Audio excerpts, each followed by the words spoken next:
This is the Emotional Horsemanship Podcast. I am Lockie Phillips, your host. Emotional Horsemanship coaches deeply caring horse people to train emotionally balanced horses with science, empathy, and feel. And this is the podcast dedicated to exploring all of that within. We try to innovate horse training that puts the horse first. Season 2 of this podcast brings us solo episodes, special guests, and small groups of guests as we discuss horses, horse training, the equestrian industry, and the big, beautiful ideas that horses inspire in us always. Our guest on the podcast today is my friend Emily Frost. I've never quite met anyone like Emily Frost. And when I had the opportunity to go and visit her, where she lives in a remote region of Alberta in Canada, with her partner and her horses and her dogs on 40 acres of beautiful land, to conduct a clinic in that area, I jumped at the opportunity and stayed with her in her home. And I'll be frank with you, I was a little nervous. I'm a little once bitten, twice shy. And I've had many interactions with charismatic horsewomen who said that they respected me and sought to collaborate. And I'm being really clear with you now, maybe too clear, but many of those collaborations went south because I made the mistake of being myself with them. And yeah, I was nervous in meeting Emily because she made all the sounds of being similar. Well, having met Emily, stayed with her, talked with her more deeply, and since then, booking her for some services, I can honestly say that Emily is everything I'd hoped she would be and more. She is a friend. She is a safe place. She is open-minded. She is kind to her core. There is not a single piece of passive-aggressive rottenness inside of her. She is absolutely who she says she is. We recorded this podcast 2 or 3 months ago, and after we recorded it, she reached out and said, "Hey Lockie, didn't that recording feel like a first draft to you? Because you and I have grown since then, and our conversations have developed since then, and we're talking not about what we talked about on that first podcast. We've moved on from that." I said, "Yes, it does feel like a first draft, but let's not re-record it. Let's not put it in the bin. Let's put it out anyway." So here is a first draft with Emily Frost, and I'm really hoping it will be the first of many to come. And Emily, if you're listening, I want to thank you for all of your support and assistance you've offered to me and connection that you offered to me over the last year. It's really been kind of life-changing. I'm sitting here with my delightful friend, Emily Frost. Hello, Emily. Hey, Lachlan. It's good to be here. Calling me Lachlan. Well done. It's the Virgo in me. Yeah. You have to do it correctly. Yes. I think it's also like a sign of deep respect. Full Thank names, you. unless told otherwise. Thank you. Well, you have full reign to call me Lockie. It's basically my full name now for all intents and purposes as well. It is my nickname, but Lachlan is my government name, let's say. The spells of names, yeah. But you're actually able to say it correctly, so feel free to say Lachlan. That's fine. It's a beautiful name. Strong. Thank you. Reminds me of like deep waters, which suits you. It actually is Scottish for the warrior of the lake, like Loch, right? So that's actually what it's all about. So, Emily, this is the first question I like to ask everybody. Who are you? What do you do? And how do you do it? Well, I feel like I'm in between. That's the first way that I want to answer that. There's so many ways I could go about saying it. I'm playing with identity, but in short and in the easiest way, I am a humble woman who's also learning how to stand in the strength and the honor of my spirit and my totality. I live in the prairies in the north with my partner and my herd. In And Canada. in Canada, yeah. And it's this beautiful, rustic, harsh, tragic, romantic land that I feel deeply spiritually resonant with at this time of my life, especially. And I work with, for the longest time, I would just say I work with horses, but in essence, I work with the multidimensional world. And horses have been my teachers and my guides in getting to those places, into those spaces. And I do a lot of healing work with that. There's a lot of division and separation in this world, even just the way that we call it a universe.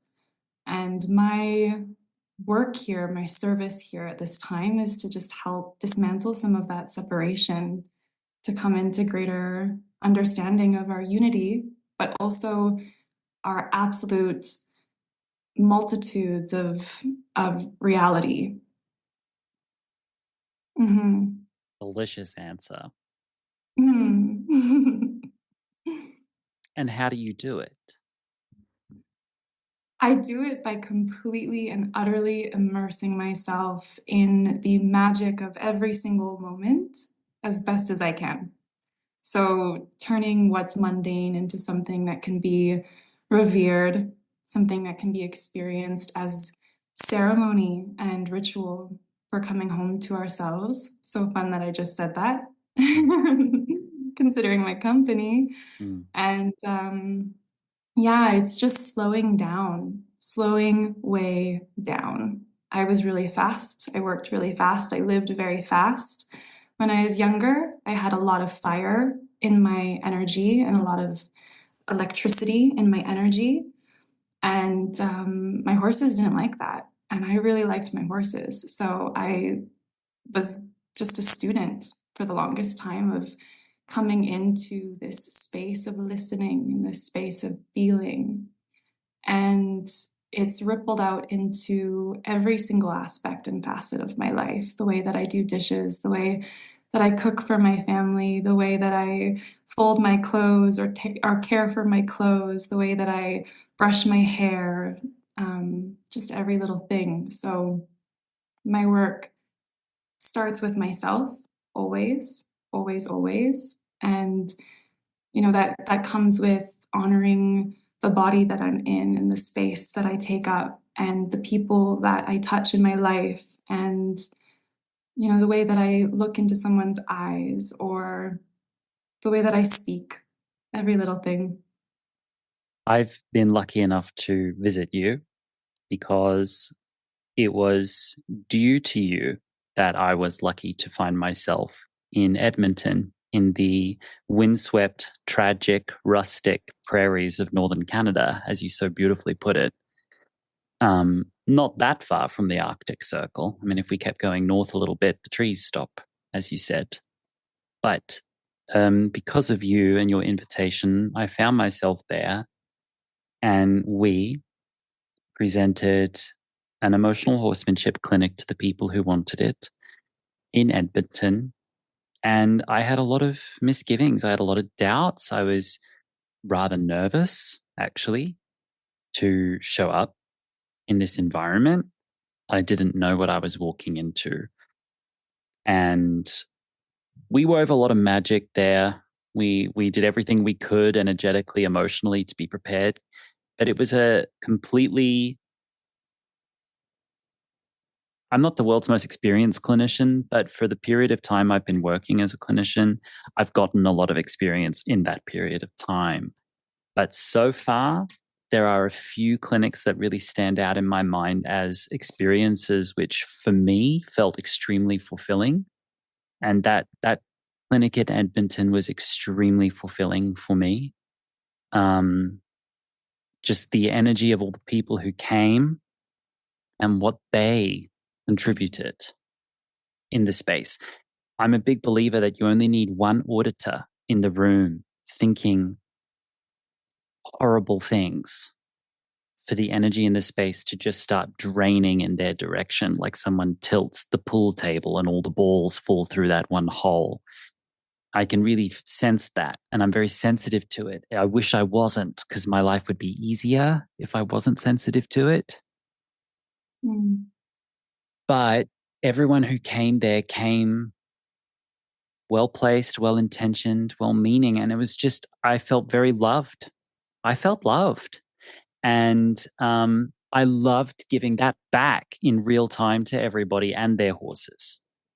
And because I've been lucky enough to be there and stay in your home and meet your dogs and your cats and speak with you and with Kyle, and even been to the gas station with you, I can say to anyone listening that Emily is not talking out her ass here. Going to the gas station with Emily Frost is a ceremony. It's a ceremony. It was approached with a love, a tenderness, and an invitation to experience it as magical. And it was your local gas station. And it made things fun for me. So thank you. And I'm looking forward to coming back, because I'll be back soon. Thank you. Yeah, we're looking forward to having you back. Mm-hmm. It was fun. It is fun. Mm-hmm. I think spirituality can have so many heavy moments, and that lightheartedness, that romanticizing of things is the gift of it. And you can move through something that's, even a physical location that's rough around the edges. And depending on the grace and the fluidity with which you move through it, it changes everything. All of a sudden, the spirits of the land begin to welcome you, and they allow that light-hearted, free-flowy energy to just exist so easily. When you say spirits of the land, what do you mean exactly? So every space is alive, as you know so well, right? As somebody who works with the space in between, the space that exists, even just like between me and my laptop, is alive. And it's a portal to you in Spain, and as I'm speaking, I'm looking east over the land, and I'm watching these big fluffy snowflakes fall, and I'm perceiving and intuning what the spirits are at this moment. And it's so incredibly vast when I speak about spirits of the land, and it's constantly changing. But at this moment in time, the spirits of my land are creating this opportunity for us to sit in council, to sit in this space and speak to what we're speaking to with support. And so for me, like when I'm out in the pasture with my horses, we are so not alone ever. Ever. Not only are we there with the trees, but the trees go to sleep here in the wintertime. And you walk through absolute silence and stillness. Everything is frozen. Everything's in slumber. And you move with this feeling that is so heightened because of it. And sometimes it's the starlight, and you have the spirits of the great grandfathers coming through with the starlight. Or sometimes it's, a fox that's hiding in the brush, and you have them and you have all of their ancestors there. And the evolutionary intelligence that goes with their very DNA as they walk on this earth. There are spirits to that percolate in the background, that percolate in the auric field. And there's this ability for consciousness to expand beyond the physical form. That's how thought can be transferred telepathically. That's how animal communication happens. And so when you are moving through any land, you are communing with every single tickle of energy that's ever gone into the cultivation, creation, and evolution of everything. So there's sometimes spirits that are actual ghosts or souls of past beings that have been there. There's sometimes like multidimensional beings that are watching doorways and governing how things blend together in this world, depending on what our consciousness will allow, because that's kind of the key. And then there's just like the entities and the different energetic essences of every individual living flesh and bone soul that's there. And so, and that's changing constantly. It's constantly up to the different variables that are in the space. Like if I plant a rose in my backyard, that's going to encourage and invite new spirits, new energy to come into the space. You approach this work with the specificity, study, and diligence that some people approach passing the bar exam or attaining their PhD in medicine. Because I've seen you, for myself, reading my astrology chart, which you couldn't wait to do for fun, 90 minutes of extemporaneous brilliance, of profoundly embodied knowledge of the detail that goes into this.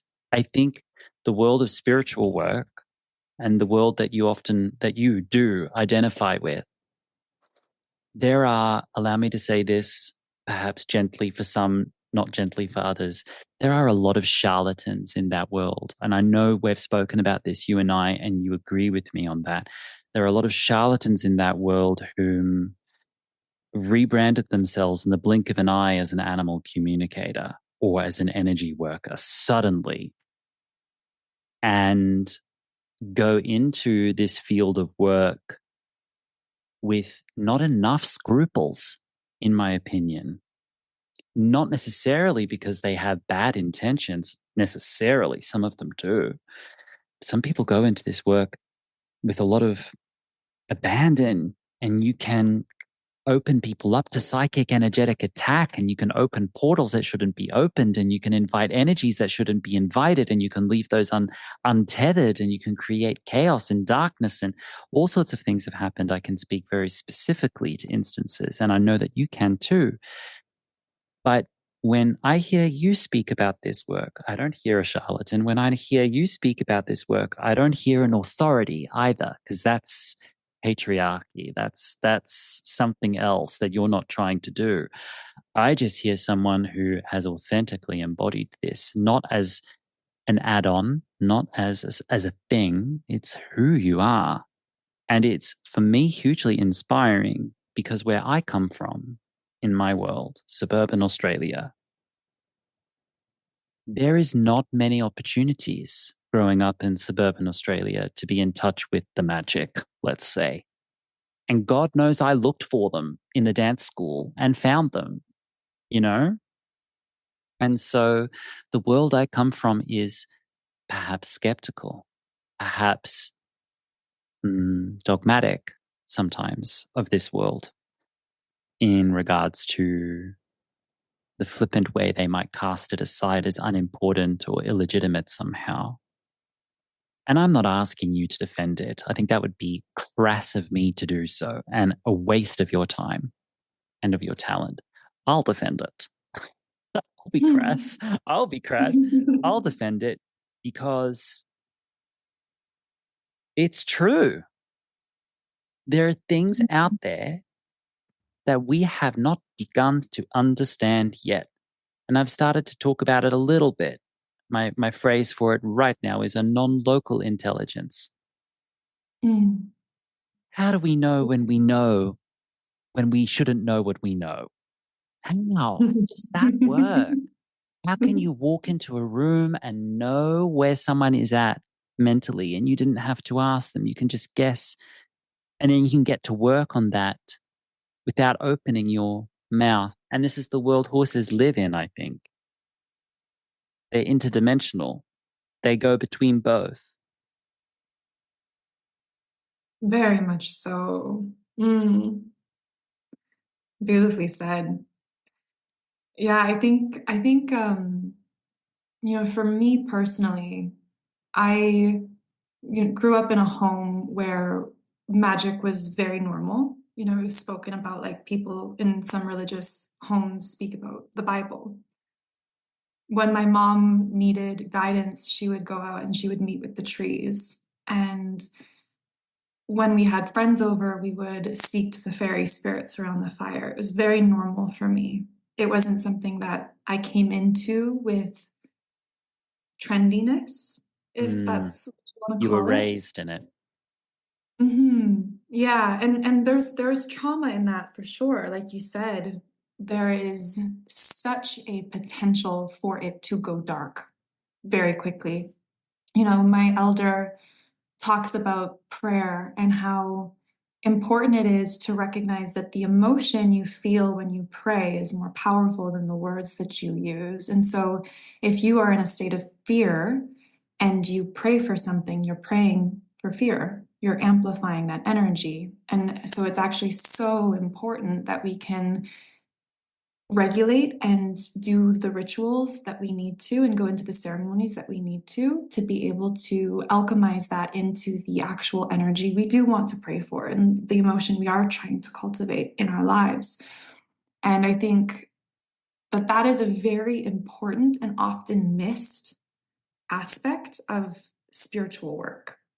And I know for me growing up in my household, my mom struggled with a lot of things raising us and being in a relationship with my father. And there was a lot of darkness, like really scary, very dangerous darkness. And surviving it was the only option.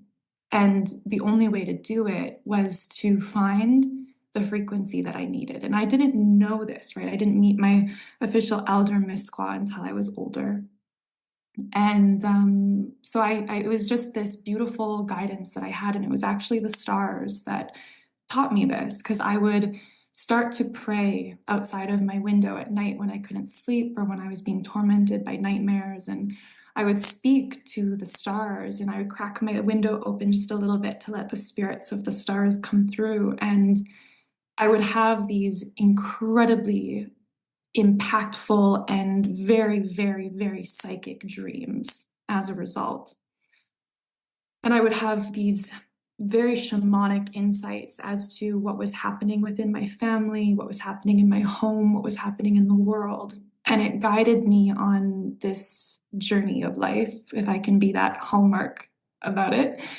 And I think that it was just this unbecoming and this becoming that I was moving through, not necessarily by choice, by survival. And a lot of shamans move that way. It's not something you choose, it's something that chooses you. Mm. And I'm very young, but I have been initiated very young.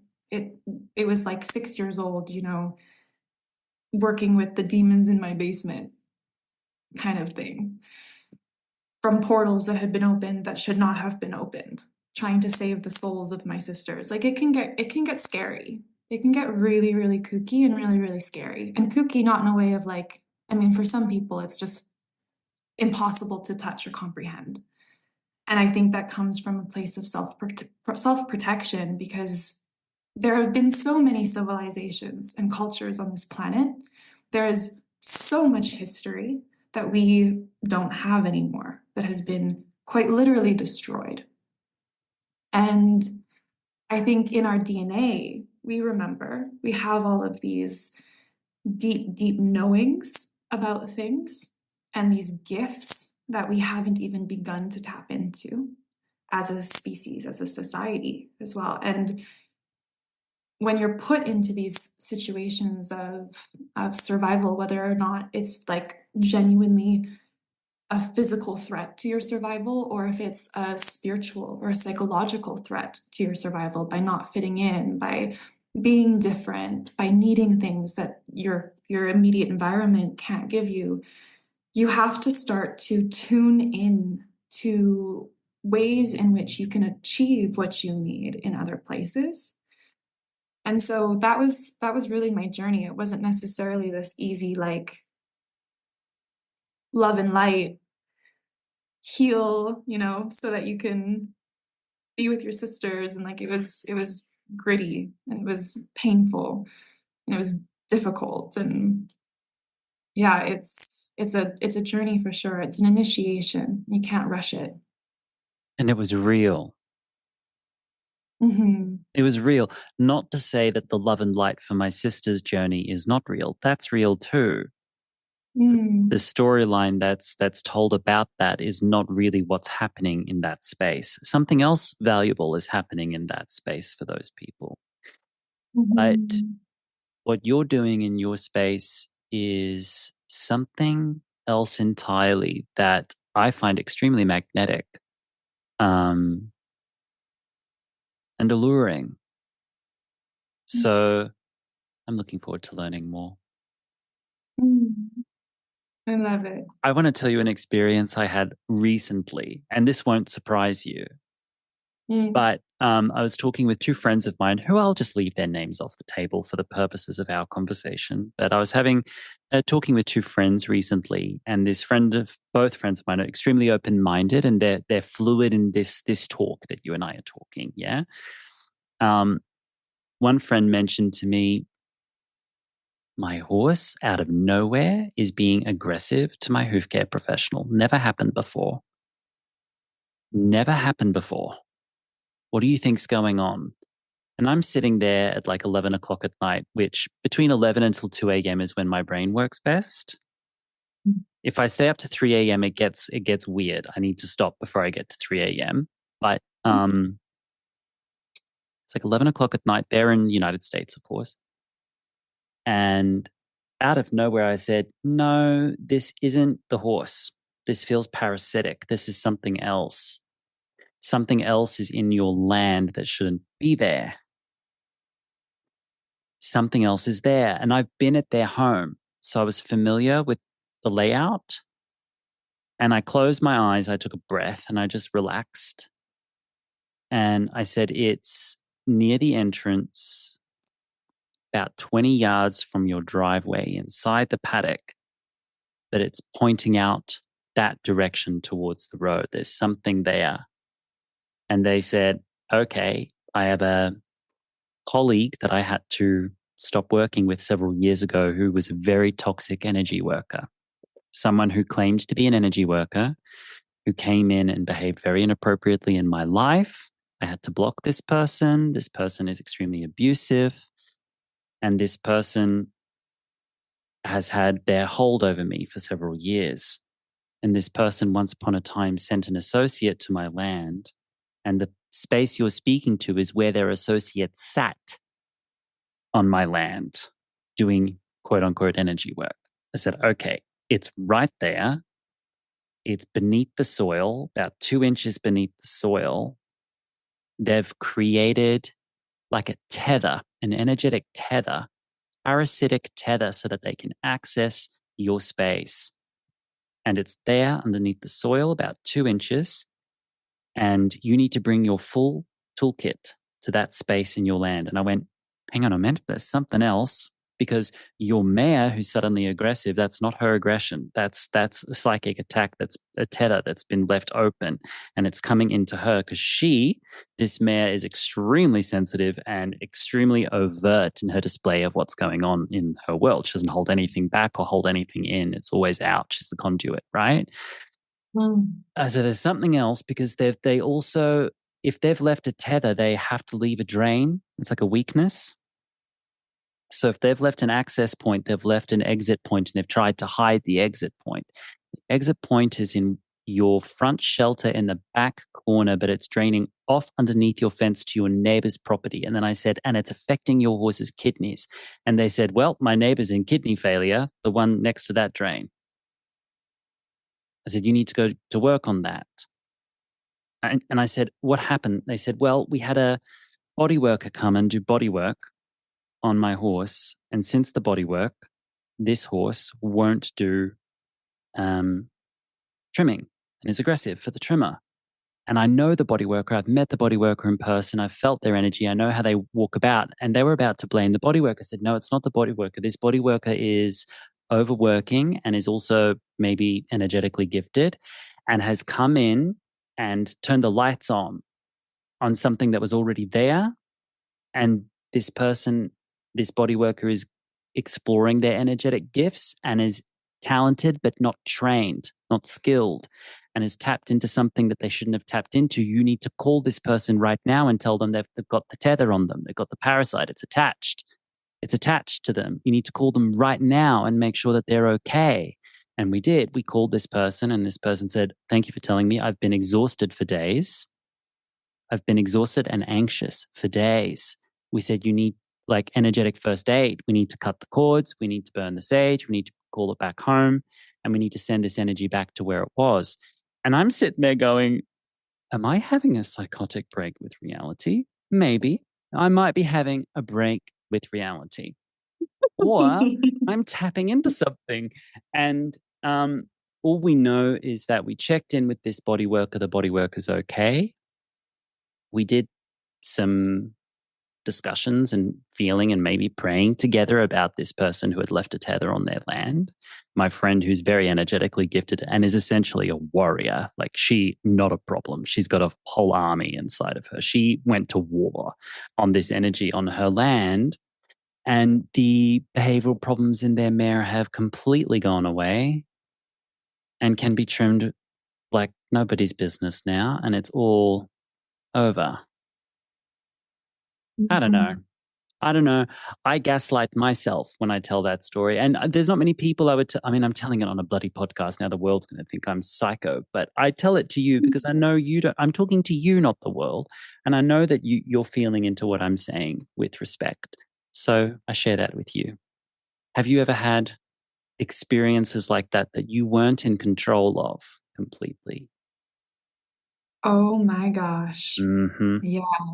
No, I'm listening, and it's like my mind is going on this journey with you and seeing what you're feeling. Mm. And yeah, it's incredible. I think that, I mean, depending on what you believe we're here for, why are we here on this planet, in this galaxy? It's not about paying taxes. Hello. It's not. It is not. It. So That is not vanilla. it. That's not it. It's not it. Yes. Like there Can you is tell that to my accountant, please? That would be lovely. Thank you so much. accountants hate to hear that shit. They don't want to know. No, I think I've met a few energetically gifted accountants. Yeah. That is true. Sometimes they know how to work those numbers, and they do it to play with the Protect system and necessarily. protect. Yeah. Yeah. Yeah. Totally. Totally. There's warriors of light everywhere. Numerology. Yeah, exactly. Totally big into the numbers. Yeah, there can be some beautiful magic in it. But in essence, there's so much more to this world.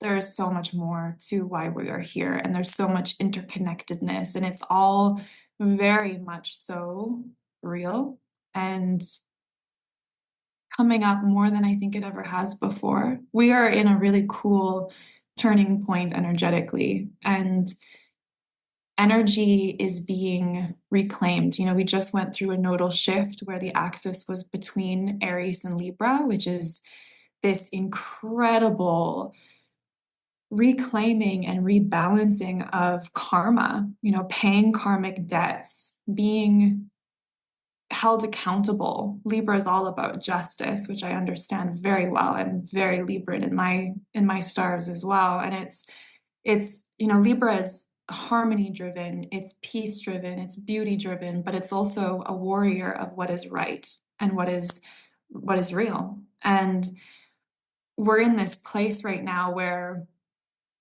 you cannot hide from the energy you've sorcerized into this world. It's going to come back, boomerang, And even recently, I used to have people who kept their horses here on my land. And I work with the land spirits very, very intimately. And they are very personal with me. And I don't say this to boast myself, but they are very protective of me as well. And right at the end, yeah, sister stuff is great, but sorcery is actually, the world of sorcery is controlled by the mother, the archetype of the mother. And the mother is both creation and destroy energy. She's not just weak. There's a power behind it. And women have an ability, and actually this is part of the creation story of the particular dimension of reality that our existence has been in for quite a few many thousands of years. And it's competitive in nature. It's sneaky. It's a little bit manipulative. There's a sliminess to sorcery and to mother energy and to sister energy under the current. And that's You not said it. always so. You said it. Yeah. I didn't say it. Thank God I didn't say it. Oh my God. Thank you for Yeah. saying that. Yeah. It's very real. And when you are like, for me personally, I grew up with two sisters, an older and a younger, and I got to experience both sides of it. I was extremely protective of my younger sister. She was my baby. I loved her. I would have laid my life down for her from the very moment she was born. And I was also tormented, like tormented and tortured by my older sister, locked in dark places without food or water for many hours on end, and my hair cut off, and like just nasty things done to me in my sleep. And so I know both sides. And there's a pattern of me understanding both sides in my younger years, of having friends that would betray me and friends that would save me. And when I moved to this land, it was almost amplified. So I had clients who would come here and they would just want the world for me. And then I would have clients who would come here and it was like they almost had this evil eye on me and they wanted to sabotage what I was doing. Mm-hmm. And it was very ironic because one of these women, came here with what I perceived originally as good intentions. And very quickly, I started having this feeling that she was having conversations behind my back that just weren't good. They were sending energy to the space, and because their horses are here, they have a very powerful plug-in to the space, right? Right. And it was coming up in ceremony. I was being advised about it with my elders. It wasn't just me who was feeling this. And I ended up doing this really, really, really powerful ceremony. And it was essentially a reset. There was like lightning coming in, and my one horse Tacoma we have been full warriors in past lives together. And we've switched. It's not always common for souls to be able to switch species. Sometimes yes, sometimes no, but I've been a horse, he's been a human. Like, we've done this dance together. We have a very interesting entanglement with our souls. And he's very on it. He will tell me what's going on in the herd dynamics very quickly. And he brought to my attention that we aren't meant to be boarding anymore. This needs to change. I'm sometimes slow to those types of changes. I have Atarian ascendant, and I move very steady. You plant and on the earth, Taurus. Yeah. Yes. Yeah. And I mean, I have an Aquarius moon, and I have I have other aspects of lightness, but my Taurus ascendant is sometimes like, okay, in 3 years, once I can like organize everything to make these changes, sure. But no, he was like, no, they need to go now. And Love him. these I love him. women, oh, he's full Aries. You would love him. He's fantastic in every I way. do love him. I do love him. Yeah. And he was like, okay, well, I'm steering clear. So I knew something was going on because he was starting to avoid the other horses and separate from them. And one day I went out after I had just had this like monumental experience in ceremony. I went out and I come around the corner of our barn, and I knew something was wrong immediately because everybody was standing in council facing into one center. And I come around and I come into the council and I look over, and this woman's horse is standing there, leg completely snapped at a 90-degree angle. Damn. Snapped. And my horse, Akira, a gentle strength, that's her name, we had a row of bales that we had just moved, and we had them sectioned off with a temporary fence, and they were tarped. And the temporary fence was on the ground, and she was literally in the tarp. So she had tried to jump over the stack of brown bales and had landed in the tarp, and she was hung there like a sling. The tarp was literally like slinging her belly, and her feet were just dangling between these bales. And I come around this corner. Having horses gives you PTSD sometimes, you know. Like I come around the corner, and this is the scene I see. And Tacoma's like way off. He's gone. You know, Montgomery's with him. This horse is standing there with his broken leg trembling. Two other horses that were caught up in some of these like complicated female dynamics were standing there. And like immediately I know what's going on. And this is a whole other thing, you know, the way that horses are entangled with the karma of their people, that's a whole other thing. But I just knew immediately, like, this is the doing of the spirits of the land. This wasn't just a conflict with horses that weren't getting on well. This is something so much deeper and so much bigger.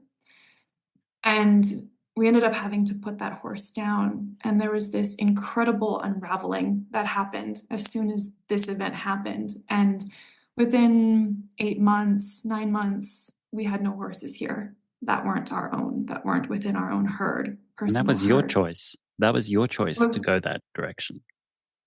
Yeah, absolutely. It was, you know, it was a really interesting moment for me when I recognized how my work needed to shift. Because up until that point, I was just serving Centaurian artistry. I was just working on the multidimensional interweaving of the human horse consciousness and the consciousness of the land and the spaces in between that help to influence and hold that partnership and that dynamic. And what are the artistic nuances that you can play with? And a lot of that work is based with a foundation of healing. You know, you have to heal a lot to be able to go into those spaces and into that dynamic of intent connection. But I recognized in that moment, like, this is a whole different depth. And horse people can be the most beautiful, open-minded, multidimensional, magical souls. And they can also have a vast amount of darkness. And I say this as a horse person. Mm-hmm. You know, there's a dynamic of seeking power and being in control of another. And that is very real. That's a very real experience that is being glorified in this world of horses, you know, and that's such an interesting thing too. There's like the horse world and then the horses world, and they're two very different things. Yeah. Very different things still. Right. And I realized in that moment, like, oh, this isn't it. We weren't getting it yet. Let's take a break.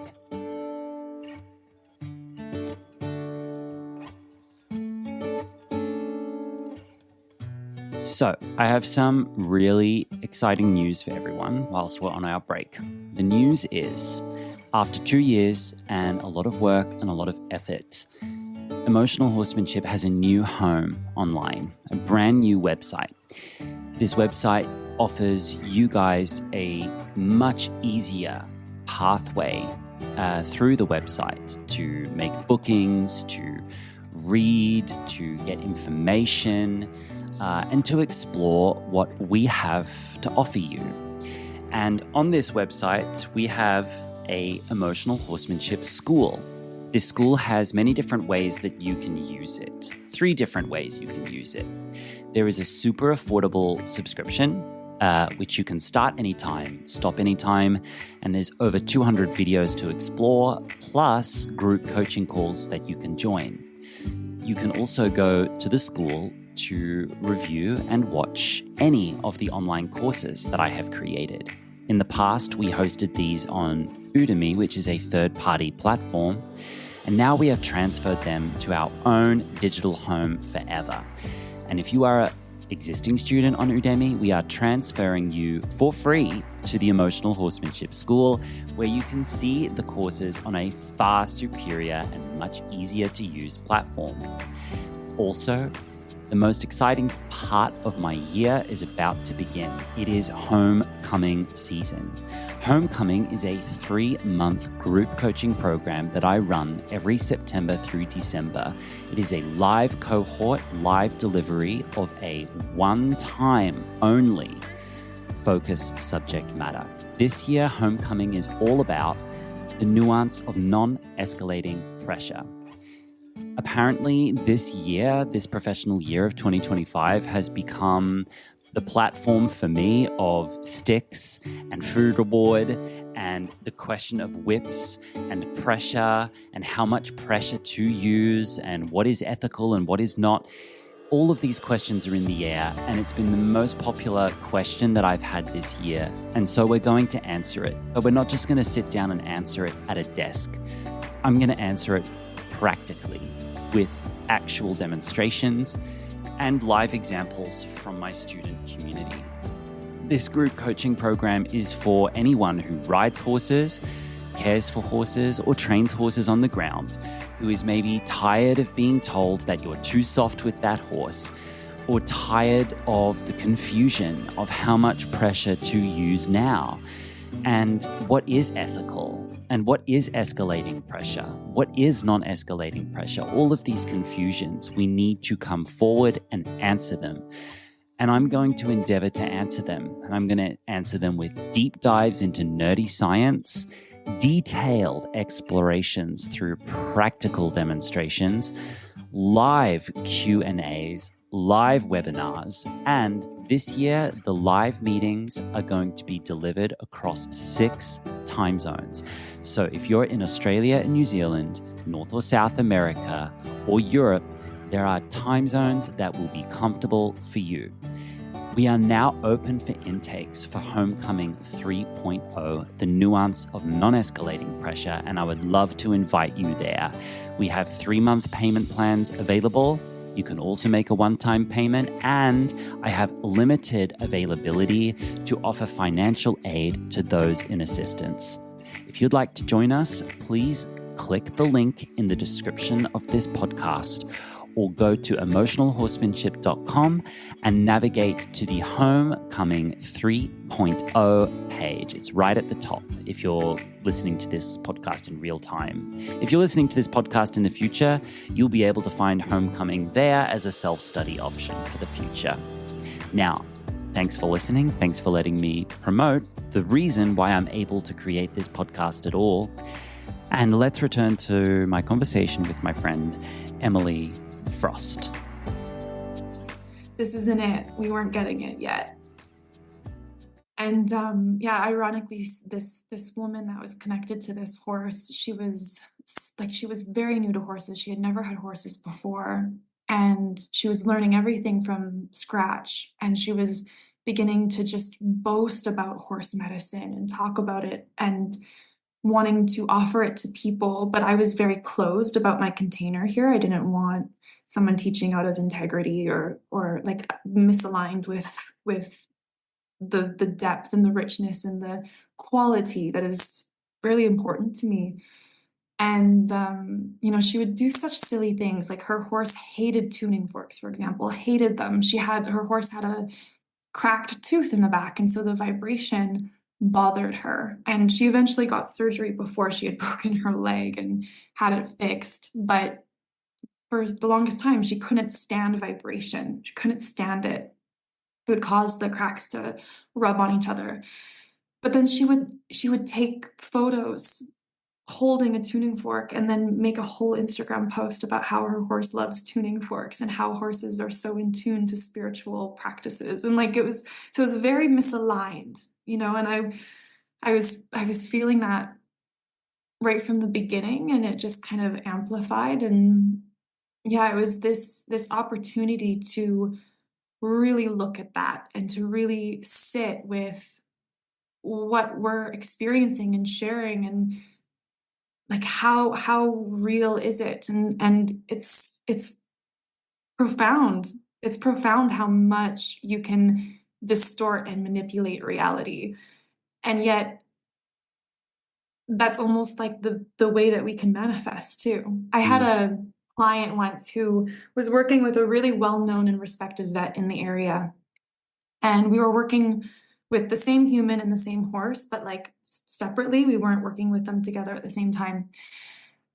And I would go in and I could tell, this horse has inflammation in her back hind legs. Like she's not completely sound, in my opinion. She should not be ridden. She should be just connection-based experiences with humans so that care and quality of life can stay really high.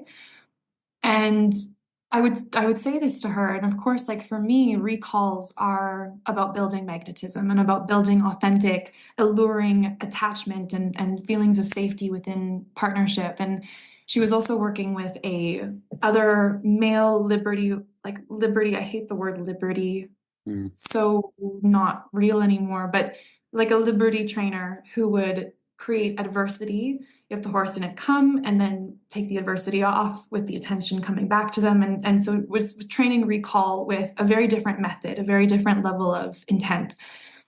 That power, again, wanting the power over the horse, the performance was more important than the authentic connection. And I ended up recognizing some of these trainings that she was receiving with this other trainer in our sessions. And I was trying to separate them a little bit and be like, that's not what we're doing here. Like that's not, we need to move with her and hear what she's saying, and why is she concerned? Why is she not wanting to come back to you on her own right away? Like, don't just use that highly conditioned recall. Let's explore this together. And I think that was starting to tickle her feathers a little bit. So she reached out to this vet who was also an animal communicator. And, the vet comes in and says, oh no, she doesn't like the color of her halter. She just wants a pink halter. And don't get me wrong, sometimes little silly things like that can make a big difference. But I was flabbergasted that this vet was saying something like this and bypassing the inflammation in her legs, and, just totally distorting reality to suit what she was wanting to achieve, which was the loyalty of this woman, Mm. Telling her what right? she wanted to hear, giving her an easy way out, etc., etc. Totally. So The needless to say, superficial symbolism. Yeah. I was fired the next week, Mm. never saw this client again. And she's now the founder of a huge liberty association, and she's doing her own thing. But it's these types of experiences that are undeniable. Like, they can be very subtle with humans, they can be very profound with horses, but these undercurrents, Mm. this quality of depth is what is real. So when you're sharing with me this experience of this portal essentially that had been opened for sorcery on this person's farm, and this energy leakage and this interruption and interference of the harmony in the space, like, absolutely, absolutely, that's real. And it's actually, like, when you say you were gaslighting yourself for the experience, I think that that's what a lot of people are doing. And I love science. I love it. I love studying and learning and expanding my knowledge and making this well-rounded understanding of things. But at the same time, I can see how it is actually this almost this way in which we keep ourselves small, and we keep ourselves from being able to experience the validity of the totality of this experience and this life and this world and this multiverse. And it's interesting because that vet who had told this woman that her horse wanted a pink halter, I ended up helping a client adopt one of her past horses that had broken her femur when she was younger. And this horse came and lived with me. And he was so difficult. He was an off the track thoroughbred that had then worked with this vet and been owned by this animal communicator. And he was one of the most complicated, confused, and psychologically abused creatures I had ever encountered in my life. Up was down for him, down was up. Like he had no idea how to truly express himself and be received. He was so confused and tangled up. And I had had this animal communicator, this vet, come to my land once to do a session so that, because this was before everything really went down with this mutual client. I had heard her name a lot and I was losing clients to her. And I was like, okay, well, what do I need to learn? Is there something here that I need to learn? I want to see. I know my horse as well. I speak to my horse as well. Having another communicator come in is really helpful sometimes because it's just like when you take your kid to a counselor, right? Sometimes a kid can open up to somebody else differently and you can gain some insights and talk about things. Akira, one of my mares, I got her from a trainer's challenge. And she was very young. I didn't realize this was the first and only trainer's challenge I ever did. I failed miserably at those. That was hilarious. I ended up adopting her myself. I blew the whole challenge. I just let her run around like a feral, wild fairy horse in the challenge itself because I was like, she's too young to do this. This is ridiculous. She was not even 3. I think you therefore won the challenge, but that's perspective, right? That's point I of feel the view. same way. I feel the same way. But I ended up bringing her home, and after the challenge, I just set her free. And I was like, you know what? Just be a wild thing for the next 5, 6 years, and when you're fully mature, then we'll come back to the whole idea of being a horse in a human world. Let's just let you be.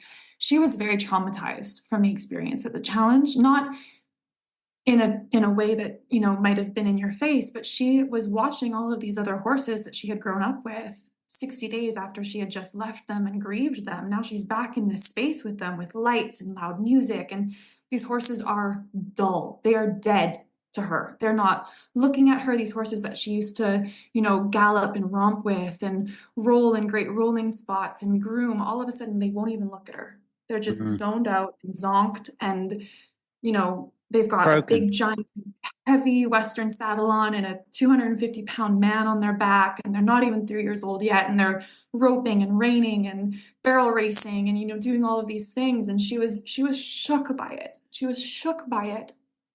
This vet animal communicator comes to my land, looks right at her, and of course she's this sleek, beautiful, muscular quarter horse, and she's just wild in a field, and this vet looks at her and she's like, she's bored. She feels like I'm on 40 acres. Like this horse has 40 acres and a huge herd and rolling hills, and she's living her best life.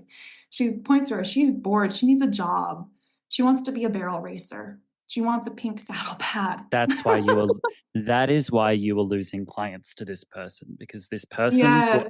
was weaponizing the superficial, often selfish uh, cravings of her clientele, and instead of creating responsibility, accountability, and knowledge, she was giving permission for them to lean in fully to their most juvenile and asinine limitations, because that's comfortable and easy and convenient, and it's what everyone wants to hear. That's what was happening.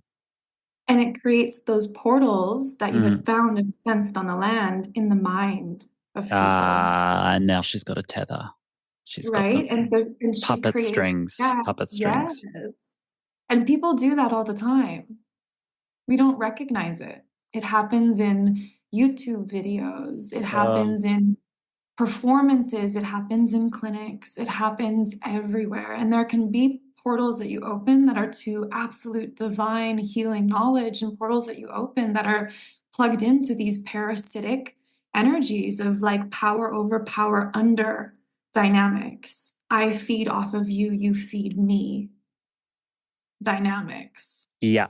And I've often found it so normal that the masses will expect everyone to do it to them. And when you don't follow that line, that trajectory, they say, what's wrong with you? You're not tracking. Here I am on a silver platter. and to not take it requires a lot of reserve and a lot of awareness and a lot of courage on our behalf to actually say to a client that their autonomy is really important to us, and that here's the truth as we see it. We're willing to be wrong, but here's the truth. Even if you don't like what it sounds like, you're asking me for my opinion. This is my opinion. And it might mean it's in opposition or even anathema to your desires, but you've asked me for my opinion, so here it is. And I've even had people at certain level kind of encourage me. No, I think you mean like, here, Lockie, here I am, take it. And I refuse. I've had too many entanglements than I care to admit. I've stumbled across collaborators for whom I only realized I was next to an unsafe person once I got there. And I mean, one moment I have in my mind right now that I can't get out is getting into the car at the airport, getting picked up by a clinic host. And they said one thing which made me go, fuck. Mm-hmm. They're mean. Mm. They're actually mean. And then they're here for something else than I thought it was. I've been, I took the bait, hook, line, and sinker. I bought the nice words. I bought the Mm. smiles. I bought the superficial signs, symbols of respect. But the respect actually isn't here. Mm-hmm. What is here is resentment. What is here is envy. What is here is rage. What is here is discrimination. What is here is this energy you spoke to earlier, which was that mother energy of I will create and then destroy. I brought you here to create and then destroy. Here. Maybe not everywhere, but I will create you here and then destroy you here. And I realized that when they picked me up at the airport and I got in the car and I went, fuck. And I was again giving them benefit of the doubt. No, you're crazy, Lockie. Don't think that way about this person. This is a good person. It's a nice person. So I'm trying, and I'm doing really unwise things in that context, such as having authentic conversations with them. I'm doing, for me, really Yeah. unwise things such as telling them my truth. I did really unwise things such as make myself emotionally available to listen to them and actually answer their questions with a degree of what I thought was an invitation to friendship. That was all incredibly unwise and so naive on my behalf to do that in that context. And that's happened a couple of times. And I've picked up on it. I've gone, okay, there's a pattern and I need to figure out what that is. And actually, I've asked for your help to figure this out, and you've said yes, and we're going to work together on it. So I'm looking forward to that.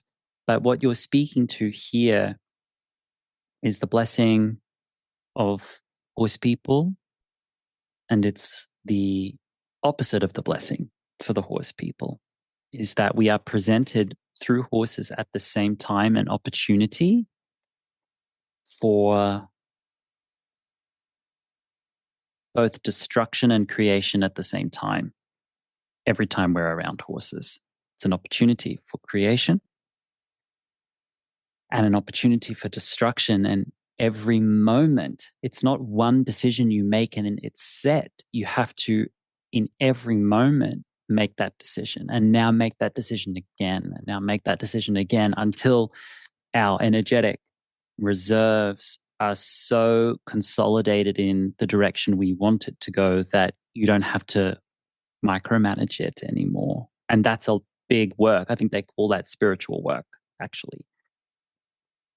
But Oh, yeah, I love. what are your Yes. thoughts? Yes. Amen.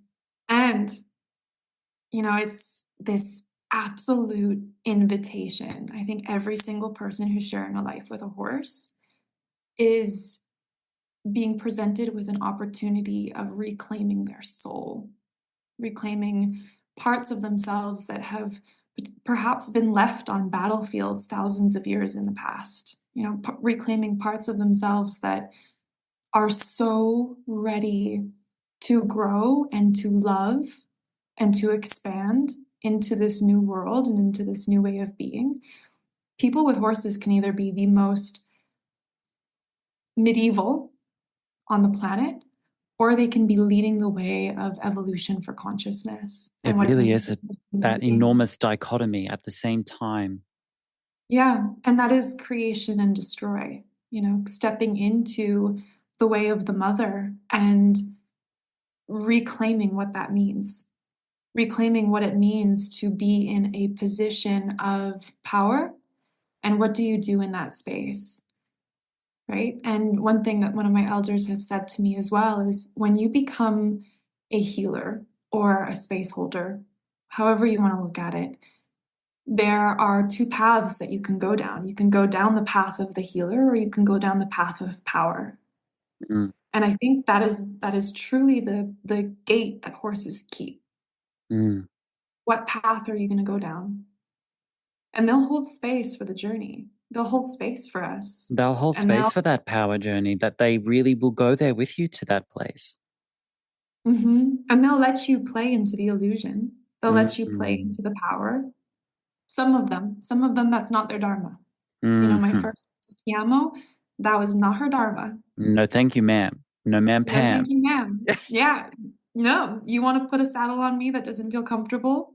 No. You want to canter me when I'm sore? No. Absolutely not. Mm. You'll land in the dirt face first every time. Mm-hmm. What a blessing. Mm. What a blessing. Mm-hmm. Mother energy, creation and destruction. Right. Just like we can create what's good, and we can destroy what isn't real. We can destroy the illusions of disempowerment, the illusions of separation, of disconnect. We can destroy that.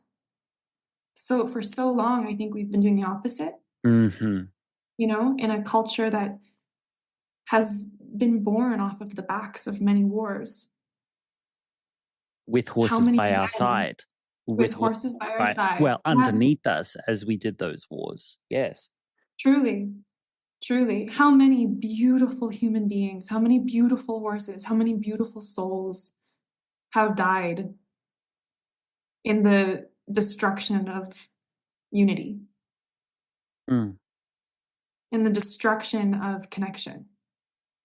Mm. Too many. And we're in this place now where, war happens differently than it did in the past. Still happens all the time. Sometimes it happens with a display that's a little bit more traditional, if you will.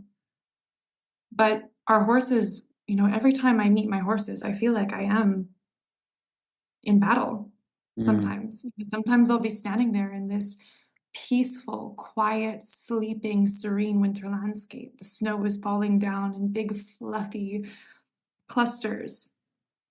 And I can feel my heart beating fast, and I can feel what it was like to walk through a battlefield with beautiful men laying all around wasted.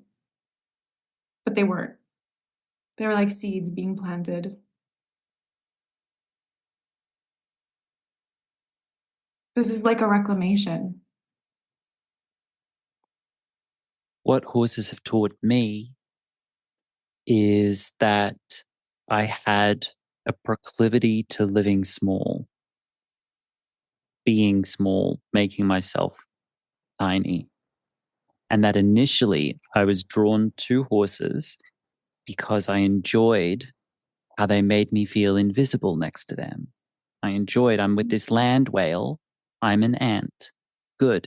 It's like confirmation that I am not important, confirmation that I am insignificant. And then it was shock, horror. They flipped that back and went, no, no, no. No, no, no. No, no, you've misunderstood. Yes, you are small physically in comparison to us, the earth, a mountain, the galaxy. We're all tiny, but you have a big energy and actually a big engine and a job to do here while you are here. And your job to do is not over there in the theater where you're dancing around in costumes. It's not it. That was your preparation. It's not it. It's over here with us. So just going to leave that with you while you upend your life and reform it in our image. Thank you very much. Try feeling small then, but also, and then aligning specifically with horses who were very big in different ways, not like size, though I've got a 17 hand something at home. None of my horses are big in the way they go, small in the way they go about things. And was particularly drawn to the horses who were getting big with people for various reasons. And them teaching me that you have an internal power that can destroy us if you're not training it and if you're not discerning with it, or the worst, if you neglect your power and let it run unhinged. Like I've learned that about talented people coming from the dance world. Talent shows up as your biggest problem first in horses and in people. Whatever their biggest issue is, that's actually their biggest gift. You've got a horse who's bolting because they're afraid. That horse's gift is their ability to recognize threats. That's a gift. And unfortunately, because it's untrained, it's showing up as your biggest problem. So your biggest gift shows up as your biggest problem first. And if you neglect this, you're going to continue to have these issues. And it's a process that's really easy for us to neglect when we get caught up in responsibilities, in the mundane human tax paying, cost benefit analysis, make it living kind of world. You can get wrapped up in that and forget your bigger issues and bigger journey that's on the table. Mm. And I know I'm speaking for almost every horse person. How many of us would love to spend a day considering these things rather than work a 9 to 5? All of us would. But you've got to be able to do all of that so that you can continue in this vessel to do these other journeys. It's harsh. And what I'm seeing for myself is that mother energy of creation and destroy, what they're actually doing. I'm not a victim. I want to be really clear. I'm not a victim. That's been a lesson that's been repeating itself on me because I haven't learned from it yet. And what I haven't learned is they're actually coming in to say, why are you making yourself available for me to destroy you so easily, Black Widow Spider? Why are you so open for the destruction? Why was this so easy for me to do to you? That's a hole, they're saying, Lockie. Plug it. It's actually incredibly loving, right? Form of that interaction. They're saying you've got a hole in your ship. I'm just bringing attention to it. Plug up the hole. Don't make it so easy for me to get in here. Why are you here? Right? Get out of here. Don't be here with me as I'm in my create destroy mode. Don't be here. Right? You need to be over there. Instead, we want you over there. You see? That's what I'm learning. The bigger picture here is I'm just running to keep up. I'm just running to keep up with this stuff, you know? Aren't we all? But conversations with you really help make it clear for me because you're tapped into all of this stuff and you've done that work. Like some of the stories you've told me about what you've experienced on your land with your horses. Really amazing stuff. Mm-hmm. Beyond just what, I mean, so far beyond just what we've spoken to today. Even more.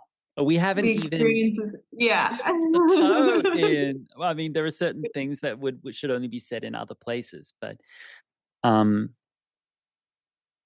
so glad to know you, really. So glad to know you.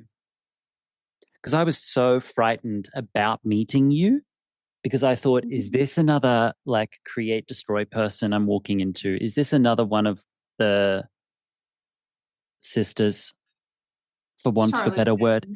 Who Right. knows? I was Yeah. worried. But benefit of the doubt, I get on a plane, I fly to Canada, I show up, and I'm like, I'm checking.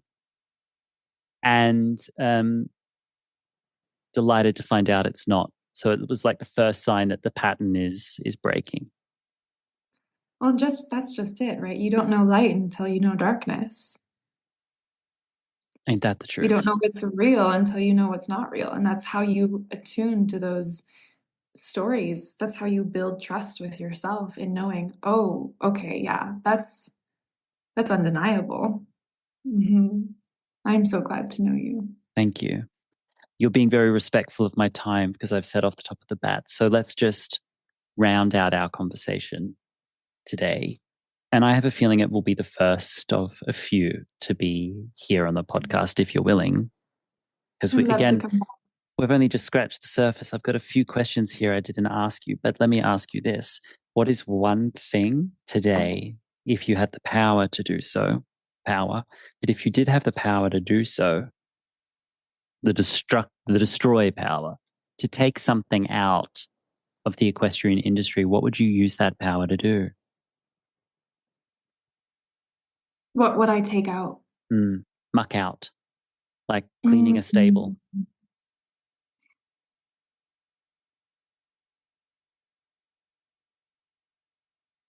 the need to grow up so damn fast.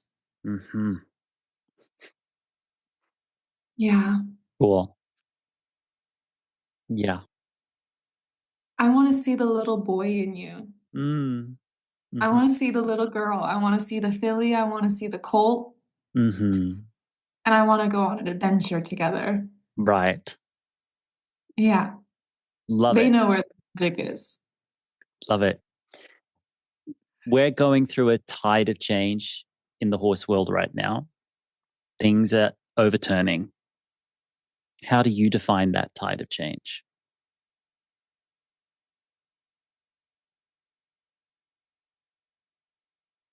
Immediately, a few things come into my mind: the word reclamation, the word choice, opportunity. And I see the dualities at play. I mean, we just went from the North Nodes being in the Aries and Libra to now Virgo Pisces. Mm-hmm.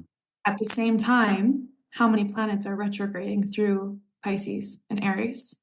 Neptune is just about to go into Aries for the first time since the American Revolution. Damn. Oh. This is big. This is big. We are in an opportunity, and dimensions have split worlds before, where some people go onto this timeline and into this dimension, and some people go into this one. I think we're at a split. We're at a place where you get to choose. You have to get off the fence now. Yeah. Where do you want to be? What do you want to subscribe to? What is your reality?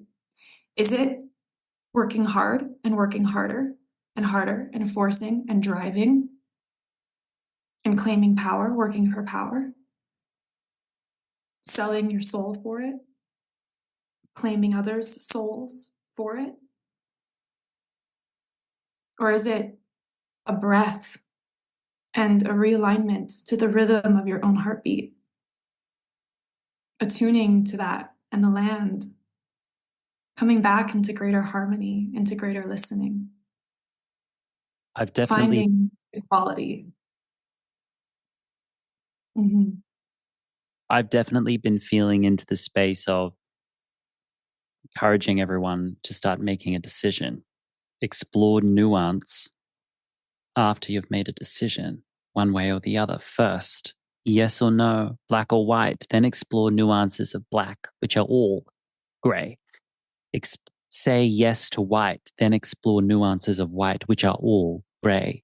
And that the charlatan dances in the gray zone without identifying one way or the other. And what they're actually doing is weaving a manipulative storyline, spell, whatever you want to call it, where they ingratiate themselves to both black and white never make their true intentions clear, and withhold themselves. We never actually know who they are.